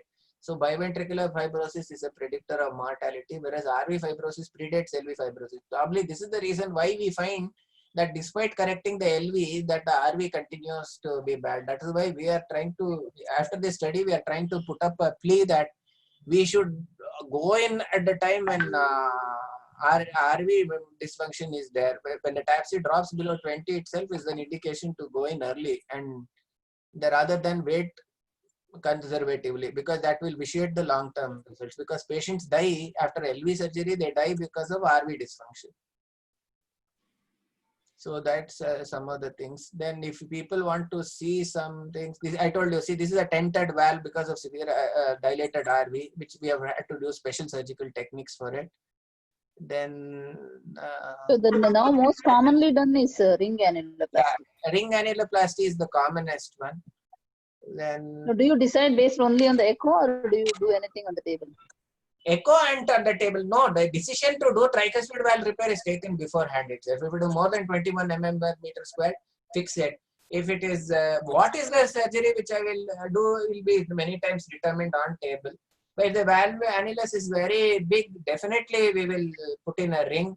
If the big question, see, it's all a matter of economics, because we would like to put a ring in everybody, but we may not be able to put. But at least we will do a case annuloplasty for those who have dilated annulus. But if the dilated annulus is above 40-45 in the absence of TR, we will put a ring. Do you decide based on the RV pressure and Yes. recent heart failure also? No, any one bout of clinical heart failure will require fixation of the TR. One bout of right heart failure, overt right heart failure, which stabilizes even with Normal annulus. with this thing, which normalizes after medical therapy, is to be fixed. We do not want to leave that, because those patients are known to come within 3 to 5 years. This was a myth. This was actually done by Nina Braunwald, which was later severely criticized by others, because she told that if you do the mitral valve surgery, the tricuspid valve leak will stop. That was her paper. Unfortunately, what happened is, in her own follow-up, the follow-up paper of hers, she showed that all of those had recurrent TR, but nobody talked about that. She also did not specify, and I think she died after that. And that myth got propagated, that because, see, what happened, everyone wanted to, it was in the era of high mortality of cardiac surgery, where they wanted to do the least possible thing and get out. Survival was the goal at that time. But times changed, and actually after Colombo's paper, it has become a very fixed idea that you should, any right heart failure, clinical right heart failure requires the TR to be fixed. 21 mm per meter squared is in the absence of TR. If you have overt heart failure, fix it. That is class 1 now? You have class 1. And this is something which you may see. This is one of those things which you may not have seen.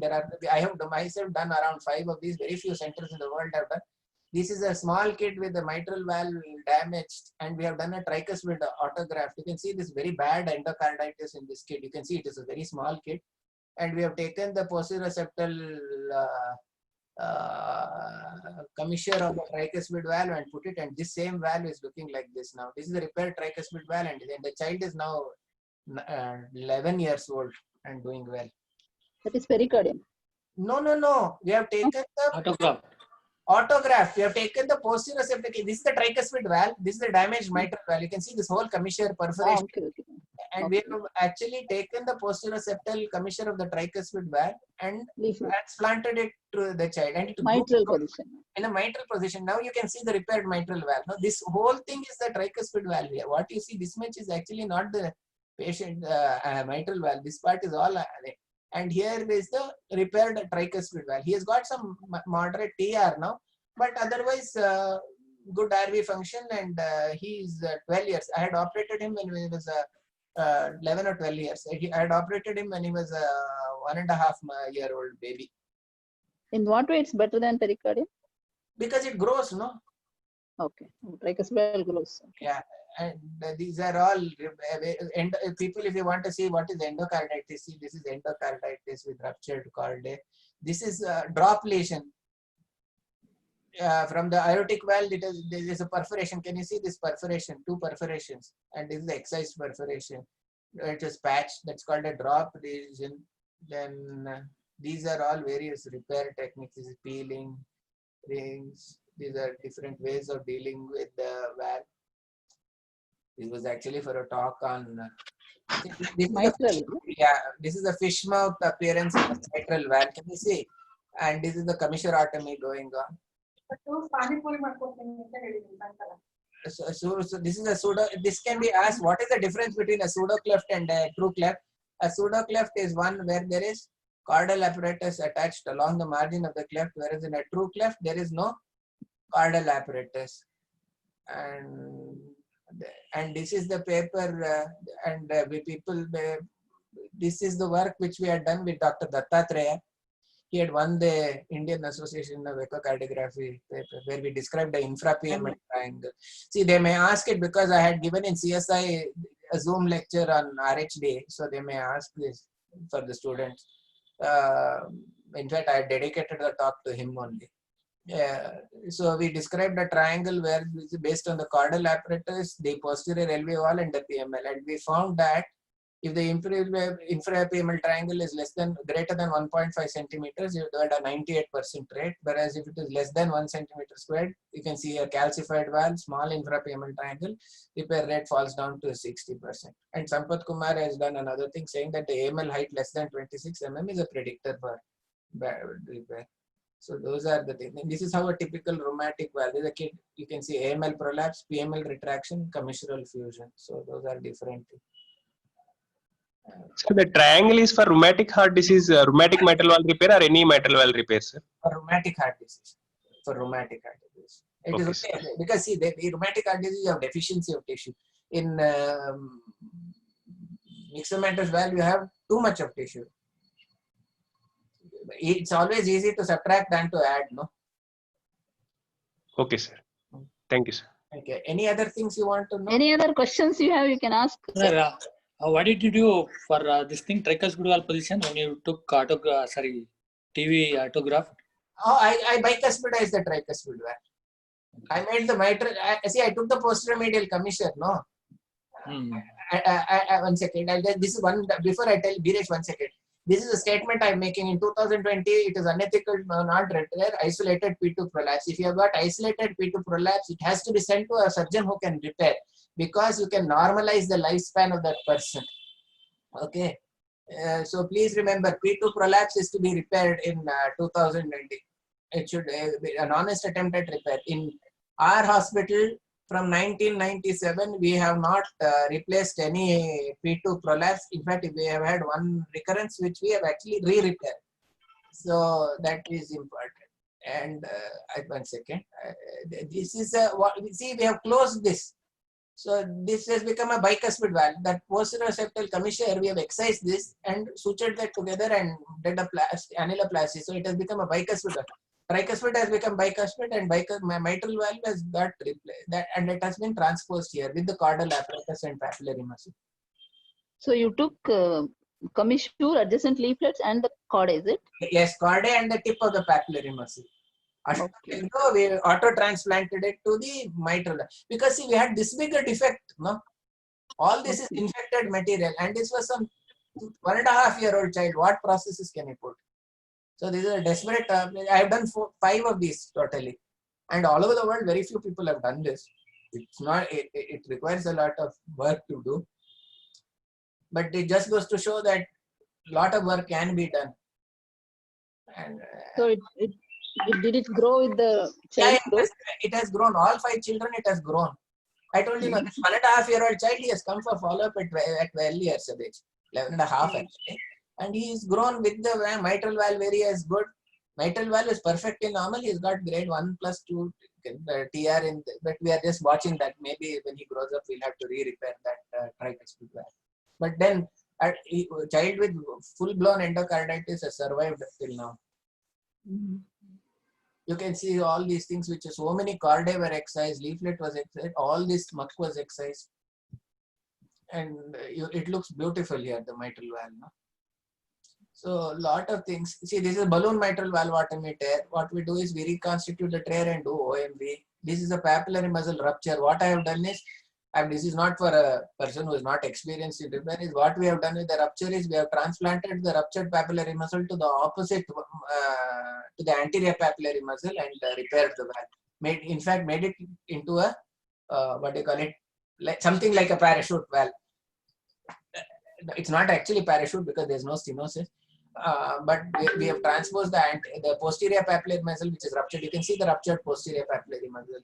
That we have fixed it to the anterior papillary muscle and repaired the valve. That is not necros, sir. That will be aperture. Only the body, this will be necros, but the tip will not be necros because that is fibrous tissue. Okay. And that we have transplanted it to the anterior papillary muscle, and so now, and then something like cord you but there is no cord. The whole unit is transferred. Okay. The cord and the tip of the papillary muscle is not necros. It's the body of the papillary muscle which necroses because that is muscle. So we have fixed it to that, so that now the valve becomes competent with the single papillary muscle which contracts. This is post-MI? Post-MI VSD. This is post-MI VSD. Patient, for example, this particular patient was on ventilator in florid pulmonary edema, and he is good, coming down for follow-up very well. Yeah, so these are all things which can be done, but this is not something which should be done by everybody. You should be able to repair it fast because you have a patient in cardiogenic shock and you want to do it quickly. Was it partial or complete? Full flail. You can see this is the papillary muscle lying in the LA. You can see that the arrow here. That is the torn papillary muscle, which is, you see, this is the papillary muscle portion, which is popped out into the LA. This is when we open the LA. You can realize that actually I can't use the normal retractors, but I'm using this minor retractors because the LA is small, no? Because the LA has not got time to dilate, no? So we are using actually pediatric retractors to pull back the LA, which is very small. And as soon as we opened, we found this. This is the ruptured papillary muscle, and that we fixed it there, and then we put a ring and other things. So, for example, you have ischemic papillary muscle dysfunction and significant MR. So, whether you do surgery, sir, or see, we do surgeries. See, there is a controversy in this. What has happened is, till now, what has happened is, people have been using an annular solution for a ventricular problem. They are putting a ring and then saying that it is missing. But what happens is the posterior basal LV wall continues to dilate. This is the LV wall here where this papillary. It will continue to dilate because it is ischemic. Now, if that happens, it will you will have repaired well, but it dilates anything. So now we are saying that, and this is something which I've always been doing, is to do a ventricular solution to a problem. Just 1 second, please. Well. So you need to. So what we are doing is we are approximating the papillary muscle so that the anterior papillary muscle provides contractile force on the posterior papillary muscle, which is dysfunctional, and also the LV prevents the LV from distending. So whatever have been the many of the papers which have come are which show no benefit of mitral valve repair versus replacement in ischemic MR because they have only done ring annuloplasty and not done subvalvular procedure. So now the strategy is changing, and something which I had been telling many years back, that you cannot apply annular solution to a ventricular problem.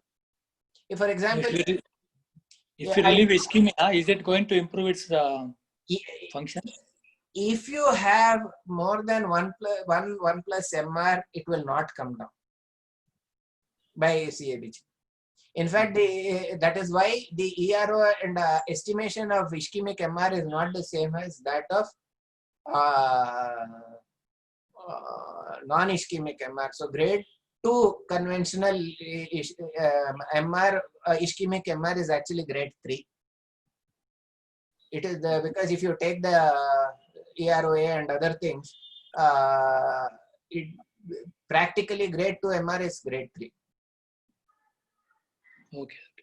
Chronic ischemic MR will not improve with revascularization. That is the chronic MR, which and chronic non-variable MR. No, if the MR occurs during acute ischemia, then if you correct the ischemia, then that MR will improve. But if it is chronic ischemia due to your tethering effect and all, it will not improve. Tethering effect and all that, that's what I said. Variable MR may improve, but non-variable MR will definitely not. TV, when you are repairing, no, sir, does it correlate with echo measurements intraoperatively, annular size, or it will be different? I always take the the annular size. See, whatever the annular size, if it is about 21 mm per meter squared, I'm not bothered. I fix.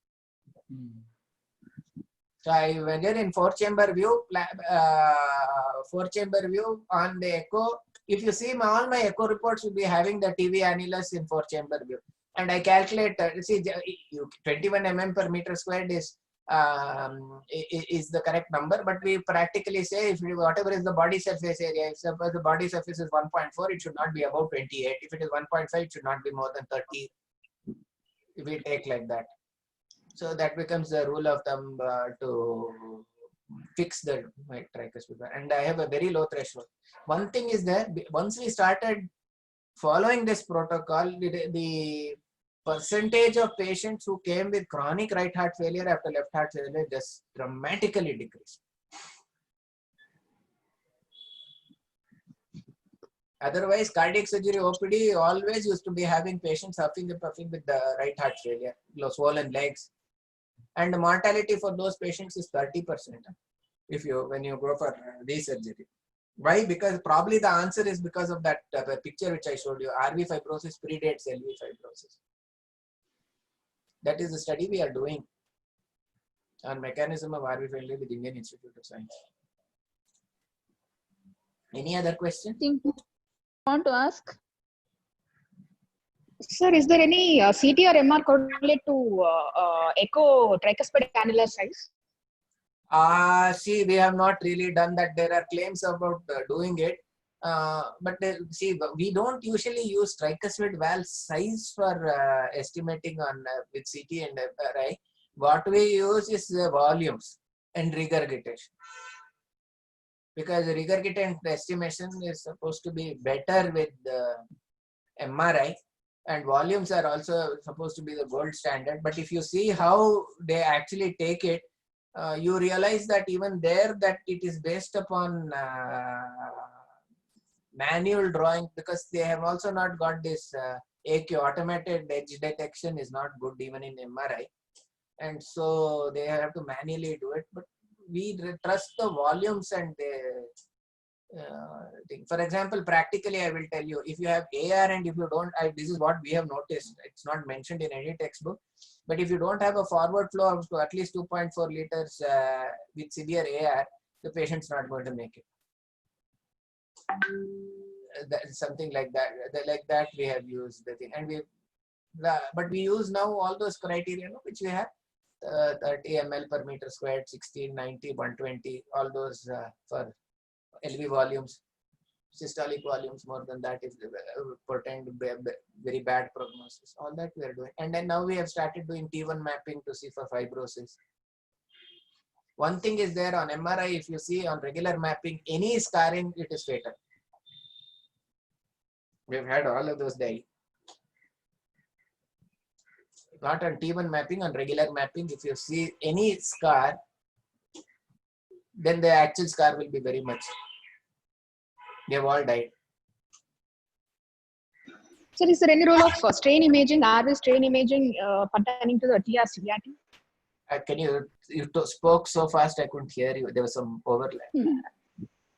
Sorry, sir. Is there any correlation between RV strain imaging to TR-CVRT for guiding you to take for the surgery? So we tried all that, and in fact we tried to do RV longitudinal strain and all that, but actually the machine is not approved for RV strain. So the answer is we don't yet know. Okay, so thank you. Because officially that is only being marketed for LV strain. There are some studies going on about RV strain, but I think the software has not been released for LV strain. All they have released is only LV strain software. Because when we talked with Philips, they said, sir, you can try it, but it's not officially released. Thank you for registering. Please click on the link. Hello, sir. Yeah, for endocarditis, what are the types of repair you do, sir?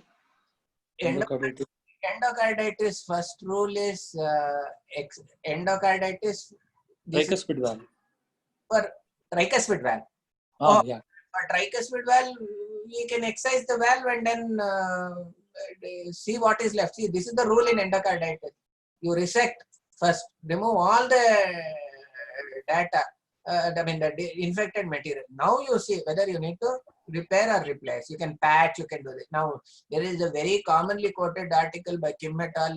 About early surgery, but we have not had that result. Whenever we have gone in for early surgery, at one time, I was very aggressive and started taking, but I think Viresh, maybe knowing some of the cases, we used to do very well immediately after surgery, but later on they get re-endocarditis. So we started the policy of trying to insist for 6 weeks of antibiotic therapy and take only those who get mechanical complications. Otherwise, we will finish the thing. So you must realize that if you don't complete antibiotic therapy, the mortality rate is not less than 30% around the world. But if you complete 4 to 6 weeks of antibiotic therapy, the mortality goes down to 2 to 3%.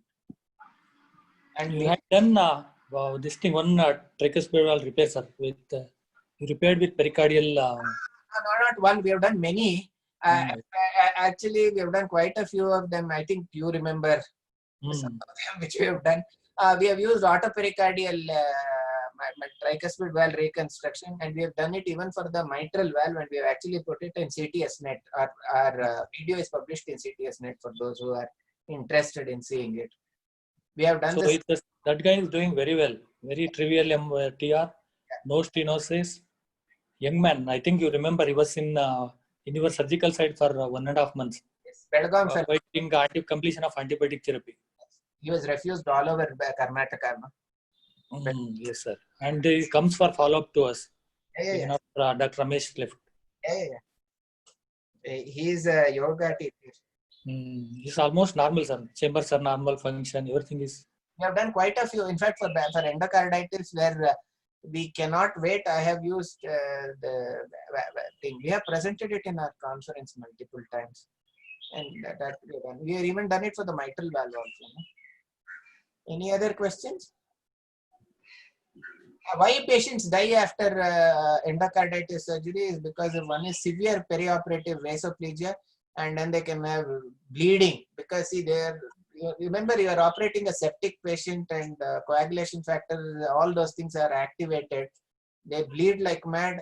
They have severe perioperative vasoplegia, and re-endocarditis is high in them when you operate in. Current mortality rate after MER, AVR, CVR, current mortality rate of this thing after repair is 1 to 2%. With the MVR, that standard 5, 10, and 15, somewhere around that is there for mitral valve, tricuspid valve, and double valve 10-year survival. See, mitral valve 10 year. 10-year operative mortality. Operative mortality 3 to 5%. For aortic valve and mitral valve, single valves, double valves are around 10%, 8 to 10%. And if you have 8 is it that high still? Somebody was quoting some 5% for DVR. That is 5% with good LV function, no AF like that. But if you take the whole gamut of, see, you must realize that what is there in Western literature does not apply to our setting. We have to quote some the STS or some series. What we do is we take the Euroscore. So even in the Euroscore, when you start calculating our values, it predicts a higher value because see many of our patients, our patients all will be having significant pulmonary hypertension, having RV dysfunction, airing this thing. So, but it is remaining around that. What about redo mortality? Redo mortality, see, progressively the redo risk per se is not incremental now. We don't lose them because of the redo, but we lose them because of the primary lesions. Problems, yeah. The heart quality, the quality of the heart is the determinant of the survival. Okay. Internal re-entry are generally not much of an incremental risk factor. Technically, there is no increase in mortality. It doesn't, not that it doesn't, there is potential for increased mortality, but we have sort of over the years have most of the symptoms are having that is not the incremental factor. The incremental factor is the myocardium. And people must remember that double valve has got a 10-year survival. If you take another thing that they can ask you is 10-year survival. With the mitral MVR, the 10-year survival is 60%, AVR around 60-70%, DVR is 40%, DVR with AF is 15%. So that's why mitral valve repair, 10-year survival with isolated P2 prolapse, age-adjusted mortality is 98%. So there is a significant difference in survival with the mitral valve repair versus replacement. And remember, I always tell, many cancers have got better survival than MVR, valve replacement. See, CA breast, CA colon, stage 1, 2, and 3A have got a better survival than MVR. So when we tell valve replacements, we have to be very careful. Everyone thinks, oh, I did the valve replacement and it's fine. No, it has got worse survival than many cancers. Does TB repair add to the mortality? TB repair adds significant. TB repair done with Darby dysfunction significantly adds to mortality. It adds another 5 to 10%. And I told you, no, if without RV dysfunction? Without RV dysfunction, usually it does not add to the mortality. That even without TB repair, the mortality will be higher with RV dysfunction, right? Yeah. Independent of everything, RV dysfunction is a higher mortality. Okay. Sir, my moderate and severe TR will consider for surgery, and RV dysfunction is also an indication for tricuspid valve repair, sir. See, now the problem is that you are not going to be able to tell that in the exam because you can only quote that after our study gets over.